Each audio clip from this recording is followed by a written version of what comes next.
भारत का संविधान विश्व का सबसे बड़ा लिखित संविधान एक ऐतिहासिक दस्तावेज है जो हमारे राष्ट्र के मूल्यों और आदर्शों का प्रतिनिधित्व करता है। यह दस्तावेज सिर्फ कानूनों का संग्रह नहीं है, बल्कि एक आजाद और न्यायपूर्ण समाज के निर्माण का सपना है। यह सपना हमारे स्वतंत्रता सेनानियों ने देखा था और संविधान सभा ने उसे साकार करने का प्रयास किया। भारतीय संविधान की नींव ब्रिटिश शासन के दौरान ही पड़ चुकी थी। 19वीं सदी के अंत तक भारतीय राष्ट्रवाद का उदय हो चुका था और लोग स्वशासन की मांग करने लगे थे।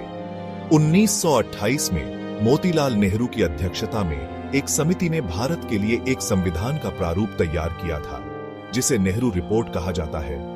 हालांकि द्वितीय विश्व युद्ध के बाद भारत की स्वतंत्रता सुनिश्चित हो गई और 1946 में संविधान सभा का गठन किया गया। इस सभा का उद्देश्य एक ऐसे संविधान का निर्माण करना था जो सभी भारतीयों को समानता, स्वतंत्रता और बंधुत्व का अधिकार प्रदान करे। संविधान सभा का गठन एक आसान काम नहीं था। देश विभाजन की त्रासदी के बीच संविधान सभा को कई चुनौतियों का सामना करना पड़ा। अलग अलग धर्मों, जातियों और भाषाओं के प्रतिनिधियों को एक साथ लाना और एक ऐसे संविधान पर सहमति बनाना जो सभी के हितों की रक्षा करे, एक कठिन कार्य था। संविधान सभा की पहली बैठक 9 दिसंबर 1946 को हुई थी। डॉ. सच्चिदानंद सिन्हा को सभा का अस्थायी अध्यक्ष चुना गया था। बाद में 11 दिसंबर 1946 को डॉ. राजेंद्र प्रसाद को सभा का स्थायी अध्यक्ष चुना गया। संविधान सभा ने लगभग 3 वर्षों तक कड़ी मेहनत की और 26 नवंबर 1949 को भारत का संविधान अंगीकृत किया गया।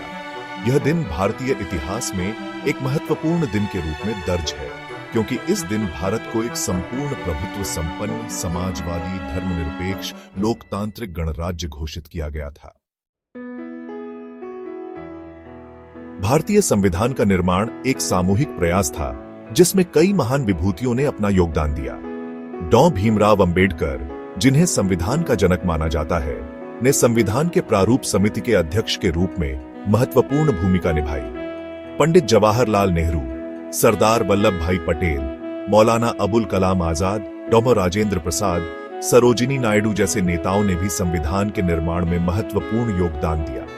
इन नेताओं ने अपनी दूरदर्शिता, ज्ञान और देशभक्ति से एक ऐसा संविधान तैयार किया जो न केवल भारतीय समाज की विविधता का सम्मान करता है, बल्कि सभी नागरिकों को समान अवसर प्रदान करने का भी प्रयास करता है। भारतीय स्वतंत्रता संग्राम और संविधान निर्माण की प्रक्रिया एक दूसरे से जुड़े हुए हैं। स्वतंत्रता संग्राम के दौरान भारतीय नेताओं ने एक ऐसे भारत के निर्माण का सपना देखा था जो स्वतंत्र, न्यायपूर्ण और समतावादी हो।